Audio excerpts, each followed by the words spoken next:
compartilhar um pouquinho da palavra de Deus. Quem ama a palavra de Deus aqui, diga amém. Enquanto a Josine estava fazendo louvor, teve um determinado momento que ela profetizou sobre a nossa vida. Eu achei que o Espírito Santo já estava ligando o que a gente ia falar. Ela falou: eu desejo que muitas pessoas aqui saiam daqui deixando para trás um sentimento de dor, de culpa, de vergonha, esquecendo o seu passado. Hoje eu queria falar um pouquinho para você de por que muitas vezes isso é tão difícil, por que isso é um desafio tão grande para mim e para você. Não para todos. Talvez algumas pessoas que estão aqui hoje falando: André, eu não estou nem aí, dificilmente eu penso no passado, o passado não tem muito peso na minha vida, mas a maioria das pessoas, existem coisas na nossa história que ainda marcam a nossa vida. E às vezes o passado não está nem tão longe, está bem pertinho, tá? Aconteceu ontem, algumas semanas atrás.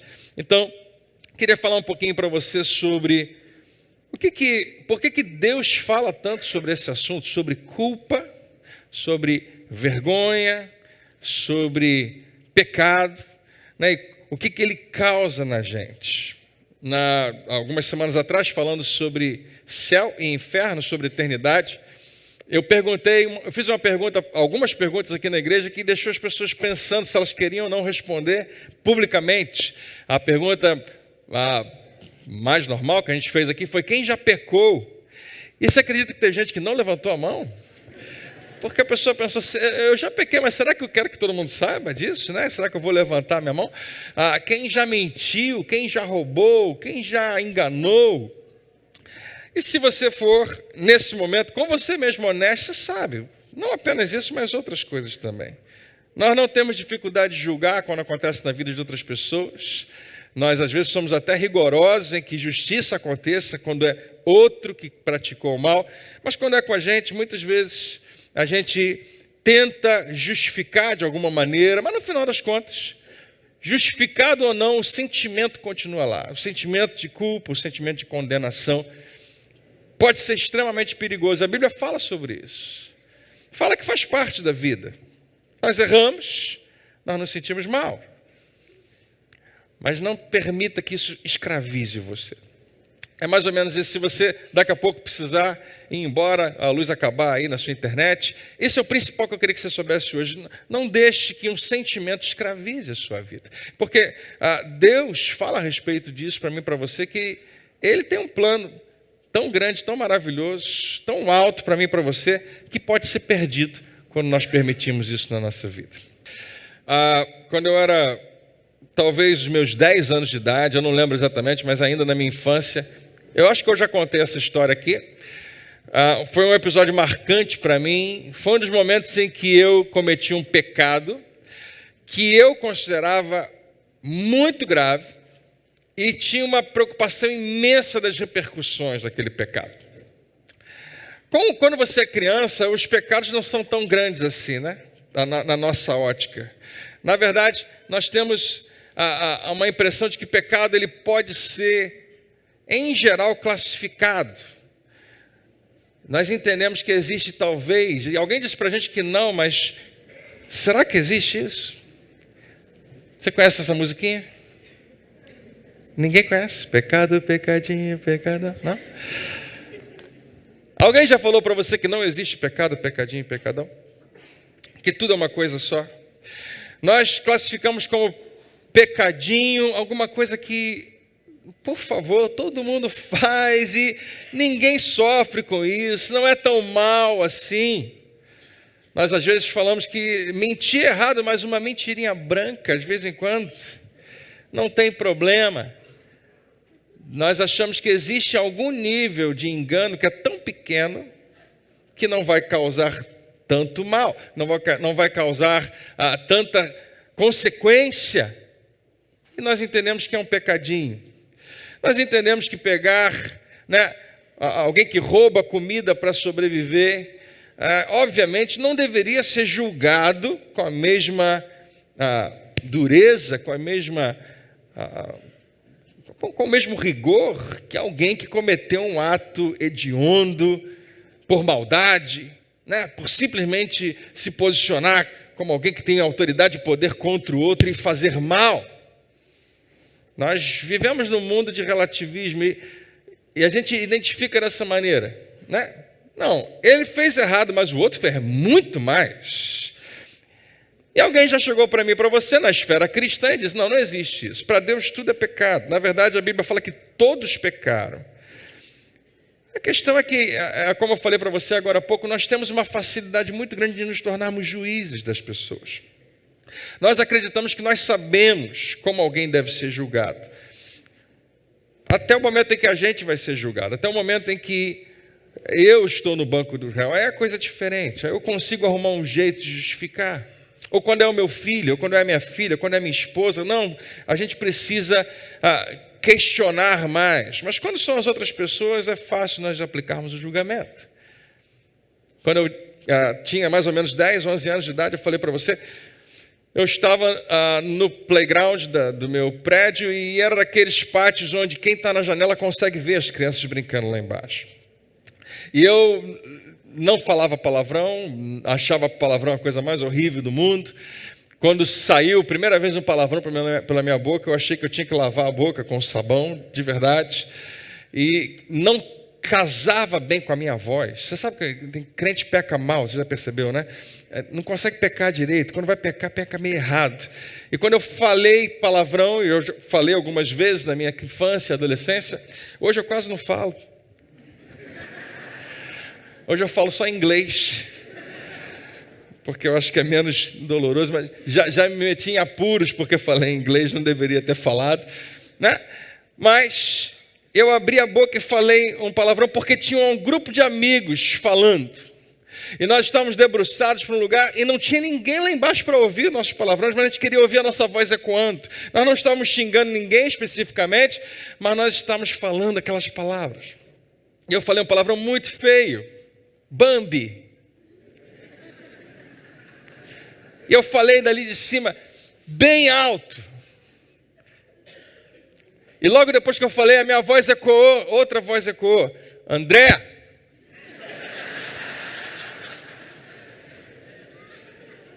Meu coração murchou. Meu corpo todo ficou paralisado. Só consegui me movimentar e olhar para a janela do 402. Onde meu pai e minha mãe estavam de braços cruzados, olhando para mim. E eu estava extremamente preocupado com as consequências. Meus pais descobriram que eu fiz algo errado. Com certeza eu vou ter alguma punição. E a punição não foi das mais severas, eles apenas conversaram comigo e foi difícil para mim aceitar aquela posição, mas foi muito importante. Às vezes tem filho que prefere que o pai bata do que fale, né? A gente já deve ter ouvido, eu preferia que meu pai me desse uma surra do que falasse o que ele falou. Às vezes as palavras doem muito mais. Eu não lembro exatamente tudo que meus pais falaram, mas foi uma maneira de me corrigir naquele momento. A pior parte foi que depois disso eu sabia que eu tinha que tratar aquele assunto com Deus.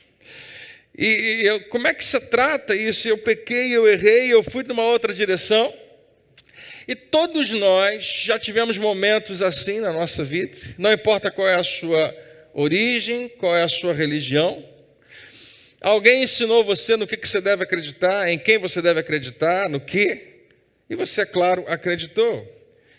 E se você, não era o meu caso, eu era evangélico, mas se você é de uma tradição católica, na sua infância talvez você tenha feito primeira comunhão, crisma, catecismo, e talvez tenha feito a confissão, né, dos pecados. Você tinha que ir diante do padre e dizer, olha, eu fiz isso, aquilo outro.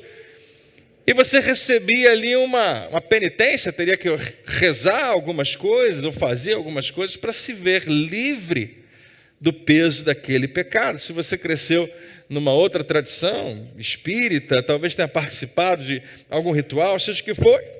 Na tradição evangélica, talvez muitos aqui, nós aprendemos princípios como esse através das histórias bíblicas, através de uma escola dominical infantil. E nós vamos descobrindo que o nosso relacionamento com Deus ele é extremamente importante nesse sentido. Eu falei isso há pouco tempo atrás, de que você esteja bem com Ele. E para estar bem com Deus, você tem que estar sem culpa diante dEle. Então, se você cometeu alguma coisa errada, você não está bem com Deus. Aí você tem que ir até Ele resolver esse problema. Você já ouviu alguém falar, não estou legal com Deus? Deus e eu não estamos bem. nós vamos descobrir que isso é um engano, porque você não sabe como é que Deus está com você. Mas em Cristo você pode ter certeza, Ele falou que está tudo bem entre vocês dois. Mas ainda assim nós temos um sentimento que nos faz nos sentir separados dEle. Eu não estou legal com Deus, o que você faz? A gente espera um pouquinho o tempo passar e daqui a pouco eu vou na igreja, ou eu vou sentar, eu vou me ajoelhar e vou pedir perdão. Eu vou ler 1 João capítulo 1, verso 9, que diz que se nós confessarmos os nossos pecados, Ele é fiel e justo para nos perdoar. E eu vou acreditar nisso e vou fazer isso. Quem é que cresceu na igreja, era criança, dentro de uma igreja cristã evangélica? Levanta assim alto, eu também. Você cantou aquela música, 3 palavrinhas só? Lembra dela? 3 palavrinhas só, eu aprendi de Deus é amor, tralalalala, essa parte é a melhor de todas. E era a música mais simples do mundo para revelar apenas um princípio.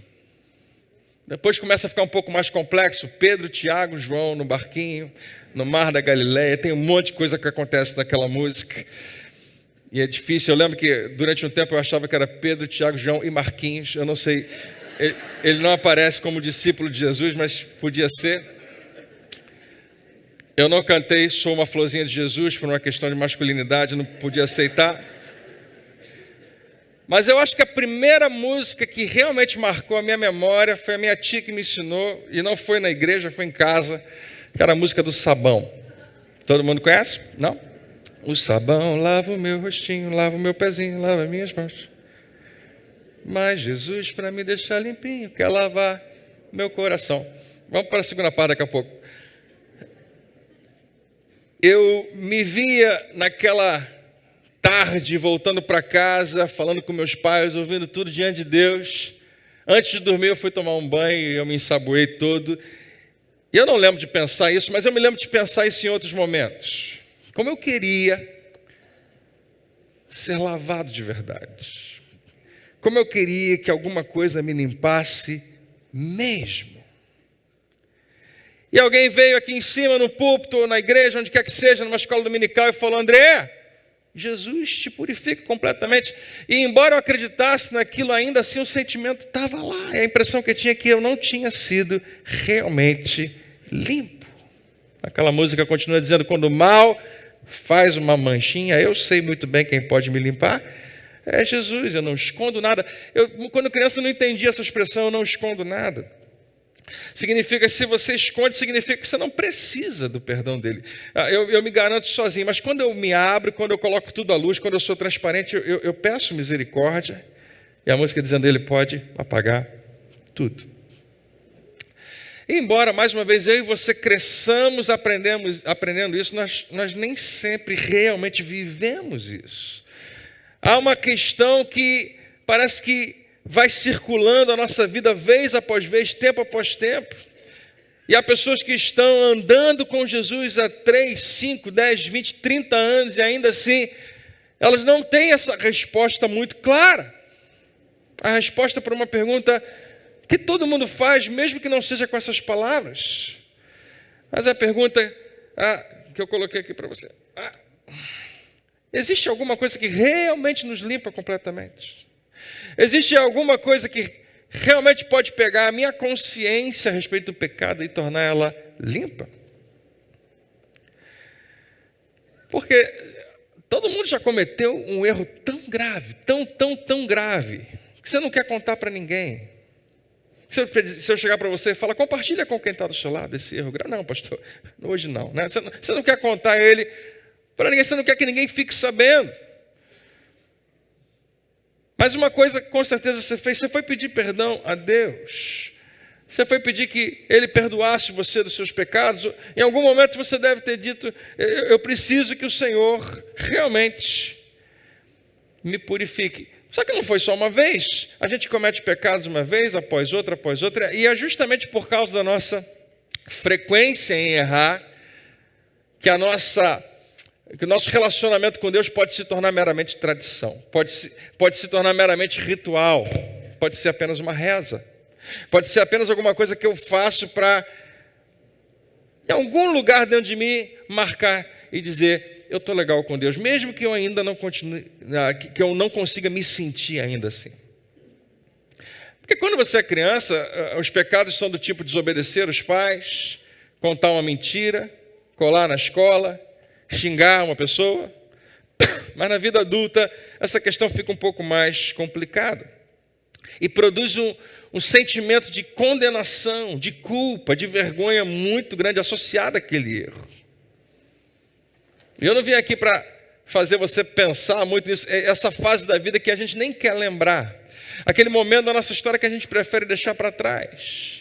Tem gente que, se perguntar para você sobre aquele ano na faculdade, ou aquele primeiro casamento, ou aquela outra situação, você pensa assim, eu preciso realmente falar disso, eu prefiro não falar. Por quê? Porque produz vergonha, mal-estar, algo que a gente procura evitar a todo custo. E mais uma vez, ninguém escapa disso. Essa não é uma boa notícia, mas é alguma boa notícia de saber que você não está sozinho nessa. Vergonha, culpa, não são assuntos meramente religiosos, são sentimentos extremamente fortes, que, se você permitir, vão dominar a sua vida, e podem dominar a sua vida inteira. Podem fazer parte, pode ocupar o banco do carona da sua vida toda, se não quiser dirigir. Se o sabão não consegue me limpar completamente, a gente vê histórias de pessoas também que cometeram erros tão graves, uma traição que aconteceu, uma infidelidade, uma morte, alguma coisa. E essas pessoas têm esse momento onde elas estão tomando seu banho e se lavando, e elas muitas vezes vão retratar esse sentimento. Eu queria que alguma coisa pudesse me limpar aqui dentro, porque eu não consigo me sentir limpo. O que consegue realmente me limpar da minha culpa, da minha vergonha, da minha condenação, das minhas memórias? A gente pensa, é melhor não pensar muito nisso, mas às vezes você está vivendo a sua vida e aquele nome aparece. E você passa por aquele lugar. Alguém convida você para ir em um determinado lugar, você fala, não vou. E você não conta para a pessoa, mas por dentro você diz, eu não posso ir lá. Porque você é assombrado pelas memórias do passado. E o que muitos tentam fazer? E talvez você diga, na igreja não, pastor. Talvez na igreja também. A gente busca uma maneira de escapar disso. Alguns, talvez, consumindo substâncias, consumindo álcool em grandes doses, se automedicando ou procurando algum tipo de droga, com o propósito de anestesiar aquela parte do nosso cérebro que sempre nos faz sentir a mesma dor.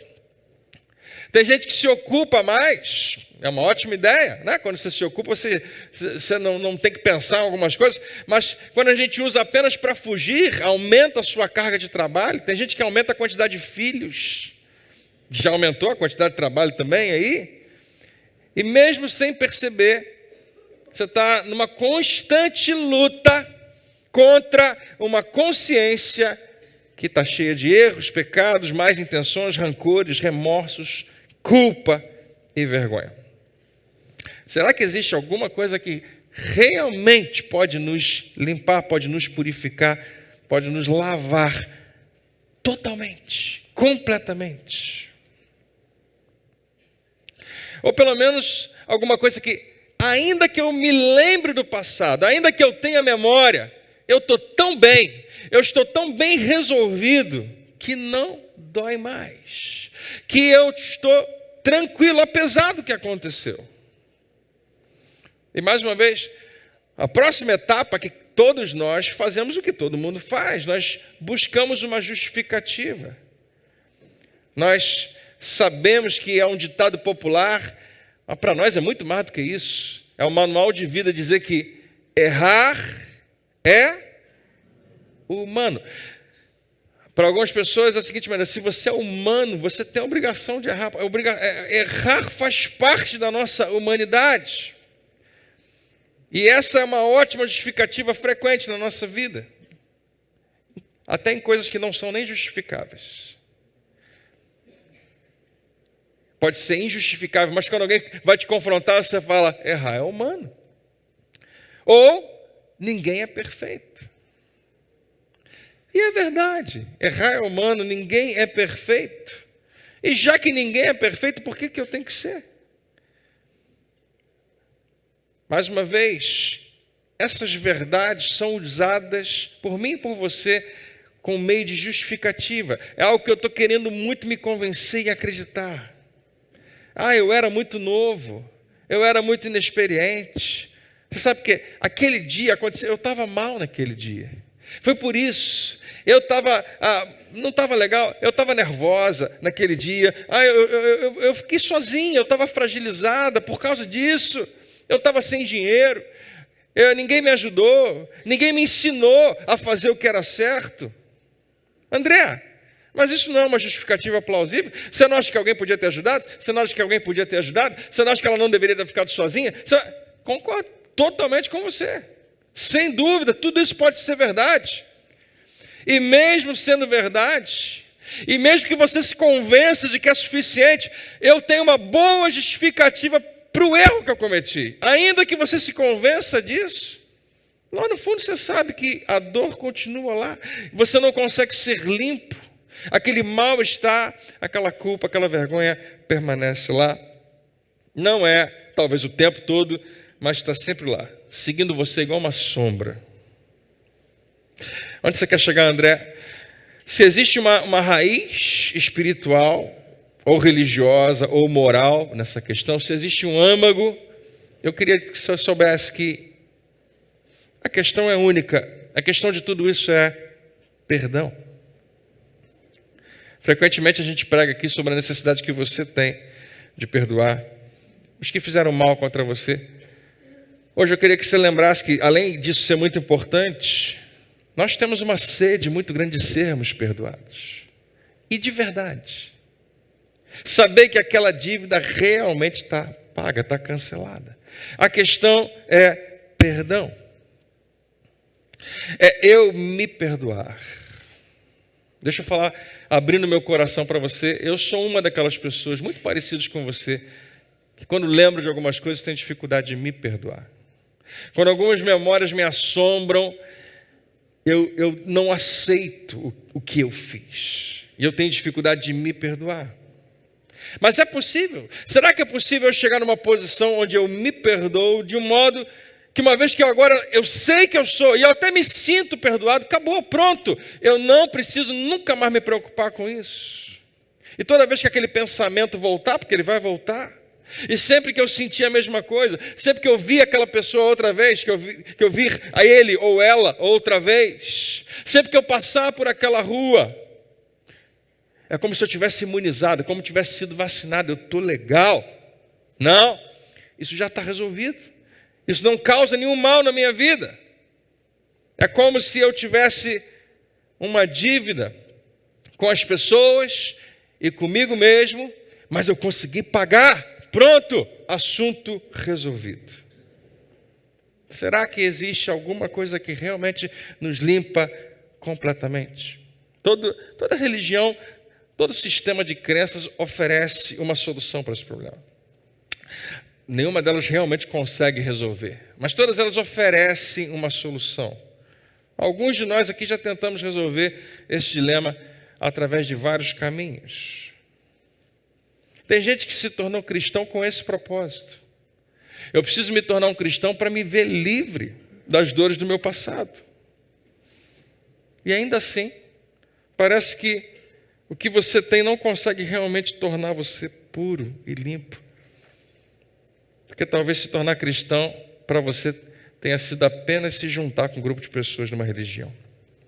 Mais uma vez, toda religião e todo sistema de crenças oferece uma solução para esse problema, mas somente uma pessoa ofereceu a si mesmo como solução para esse problema.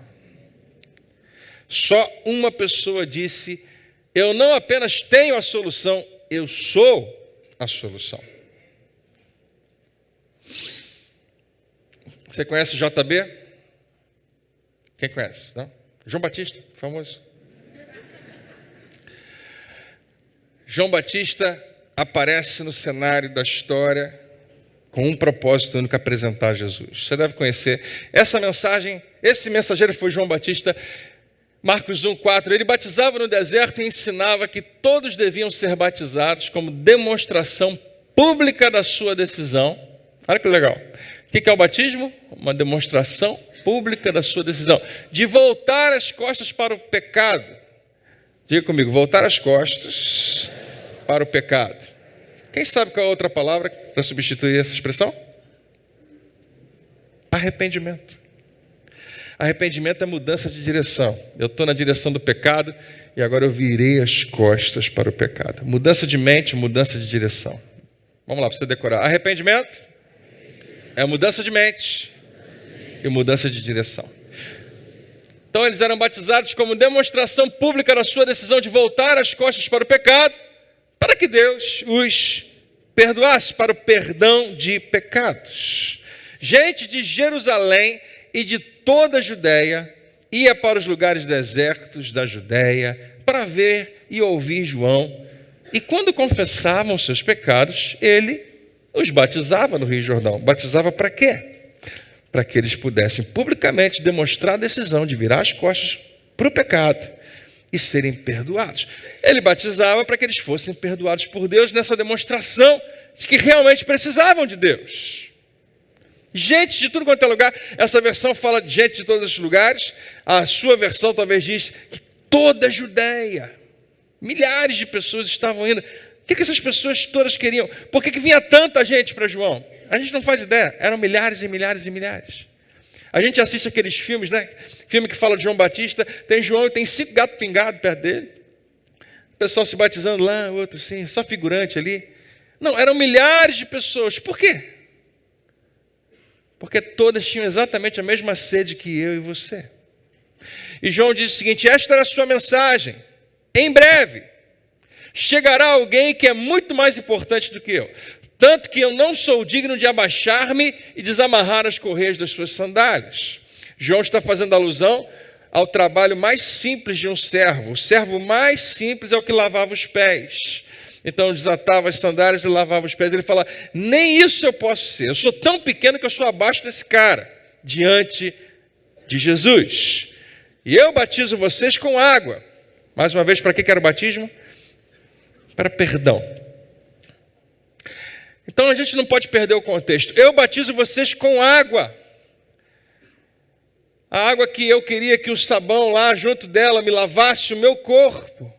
João diz, nessa demonstração simbólica que a água produz no seu corpo, de lavar o seu corpo, você está demonstrando que você precisa de um Salvador, precisa de alguém que te limpe dos seus pecados, então Deus te perdoa. Mas não se engane, o meu batismo é muito pequeno em relação ao que vem por aí. Ele os batizará com o Espírito Santo. Ele mergulhará vocês em algo infinitamente superior. Ele vai mergulhar você nele mesmo. Esse é o batismo de Jesus Cristo na nossa vida. No dia seguinte, agora fui para Marcos, João viu Jesus caminhando em sua direção e disse, vejam! E todo mundo olhou. João tinha uma multidão gigantesca e ele finalmente chega no ápice do seu chamado, preparar o caminho de alguém. A gente ignora a força desse versículo, mas quando ele fala, eis o Cordeiro, vejam!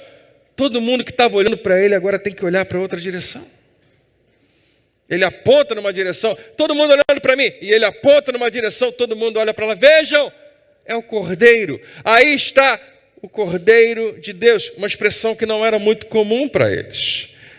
Eles vão remeter a Abraão, lá no Monte Moriá, dizendo, Deus proverá para si mesmo o Cordeiro. Depois disso, essa expressão era mencionada apenas sobre nós é que providenciamos o Cordeiro. Não vou entrar aqui em detalhes com você, não dá tempo para isso, mas os próprios israelitas pegavam seus cordeiros e levavam para o sacrifício para serem limpos dos seus pecados. Agora Deus está fazendo isso. Deus está providenciando um cordeiro, Ele mesmo, o Cordeiro de Deus, que tira o pecado do mundo. Eu amo esse versículo. Eu amo como ele é na nossa língua portuguesa. Tira Eu e você sabemos que quer tirar. Tirar. Mas se você for procurar no grego, ele dá riqueza a essa verdade. A expressão tira o pecado do mundo. O Cordeiro de Deus que tira, que arranca, que tira, significa que pega e leva para bem longe. Diga comigo, que pega e leva para bem longe. Você já fez alguma coisa parecida com isso na sua vida? Quando tem um cheiro ruim na sua cozinha, você tem que fechar um saco de lixo, pegar, e você não quer perto de você, né?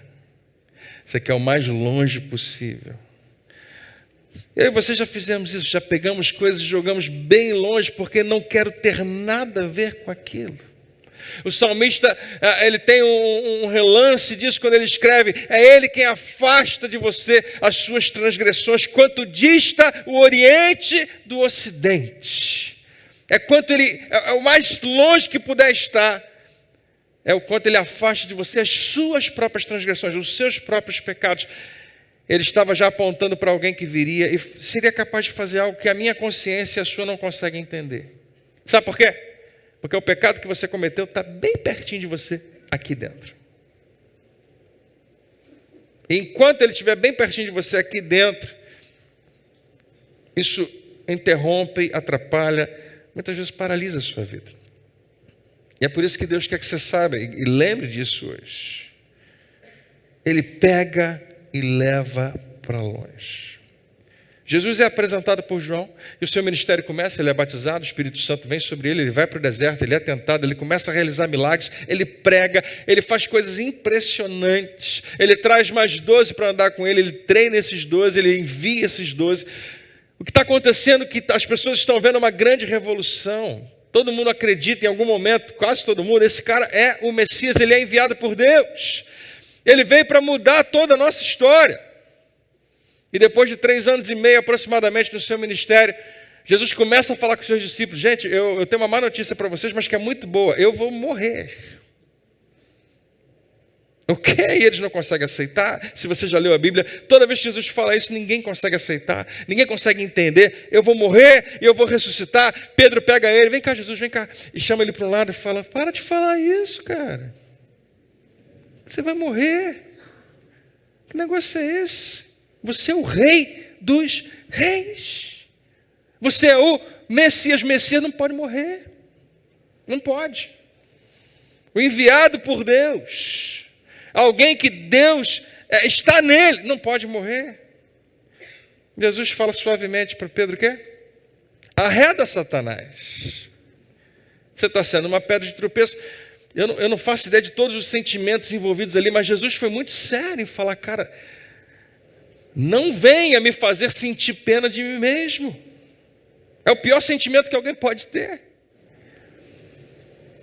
E Jesus cumpre isso. Mas algumas horas antes dele ser preso, crucificado e levado para a sepultura, algumas horas antes, ele está com esses 12 homens, um deles sai, Judas sai.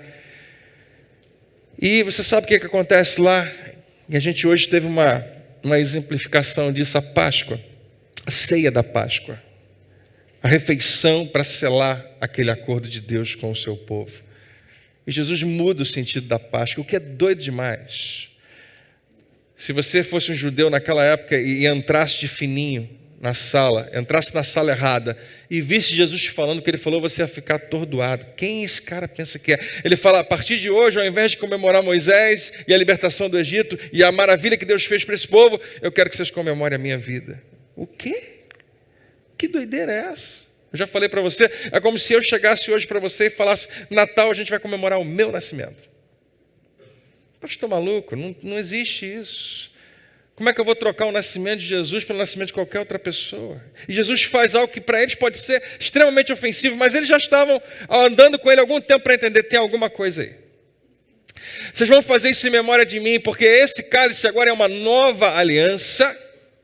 No meu sangue, significava na minha morte, em favor de vocês. Eles não faziam ideia, mas aqui, algumas horas ele estaria numa cruz derramando todo o seu sangue. E aqueles Corajosos discípulos, todos eles fogem, perdem a sua fé. Todos eles deixaram de acreditar. Você sabe como é que alguém morria numa cruz? Morria por sufocamento, por asfixia. Jesus não. Todo o seu sangue é derramado. Ele morre porque tudo tem que parar nele, porque todo o seu sangue é derramado. O Cordeiro de Deus que pega e leva para bem longe o pecado do mundo. Existe alguma coisa que pode realmente te lavar? Existe alguma coisa que pode realmente purificar você de pecados? Existe alguma coisa que pode pegar a sua história, o seu passado, a sua dor, as piores coisas que você já fez, pegar e jogar bem longe? 20 anos depois, Paulo está escrevendo a um grupo de cristãos, a uma igreja recém-inaugurada, igreja dos Colossenses, e ele escreve o seguinte: vocês estavam mortos em pecados, seus desejos pecaminosos ainda não tinham sido afastados, e então, Deus, deu-lhes participação na própria vida de Cristo, porque lhes perdoou, vamos lá, todo mundo acordado bem forte, lhes perdoou todos os pecados. Você recebe isso? Não tem algum que ele não conseguiu perdoar? Lhes perdoou todos os pecados e apagou, limpou, lavou as acusações confirmadas, acusações reais contra vocês, a lista dos mandamentos aos quais vocês não tinham obedecido, tomando essa lista de pecados. Glória a Deus, ele fez isso comigo, ele fez isso com você. Tomando essa lista de pecados, ele a destruiu, pregando-a na cruz de Cristo. Glória a Deus. Paulo, o que você está falando?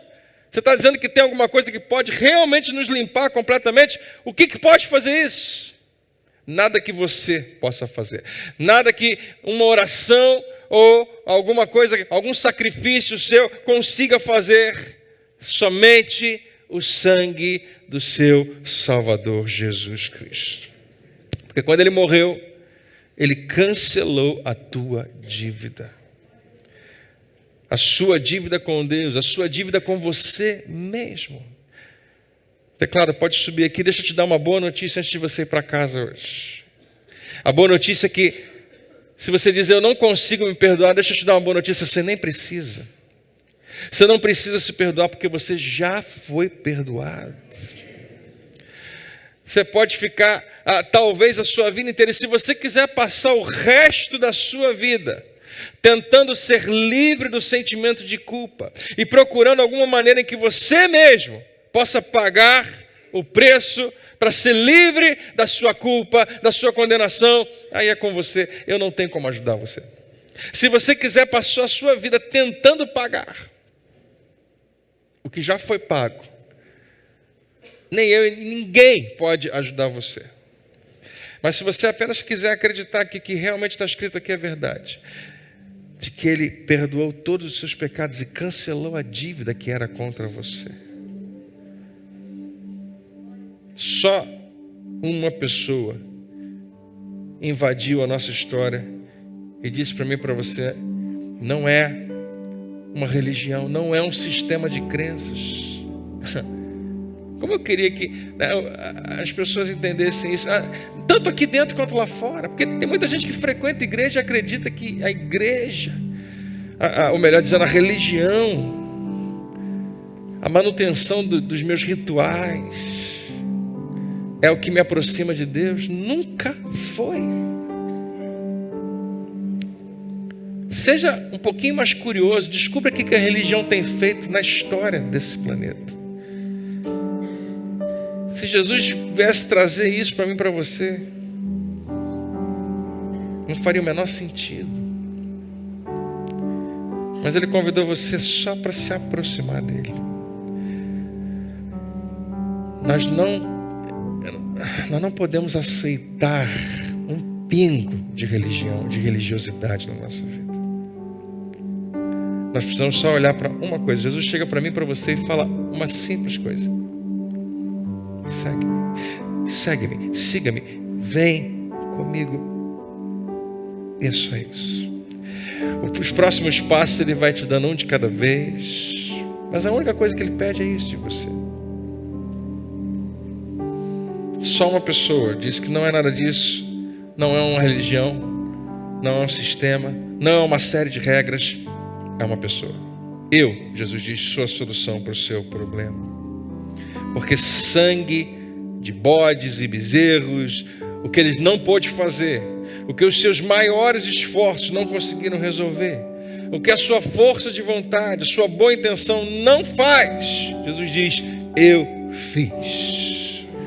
Porque Ele é o Cordeiro de Deus que veio pegar e levar para bem longe o pecado do mundo. Para que quando eu morrer, Jesus diz a mim e a você, para que quando eu morrer a tua dívida seja cancelada. Então você não precisa sequer perdoar a si mesmo, porque você já foi perdoado. E antes de você levantar e orar comigo, eu queria responder uma pergunta que eu faço às vezes. E talvez você faça também, André.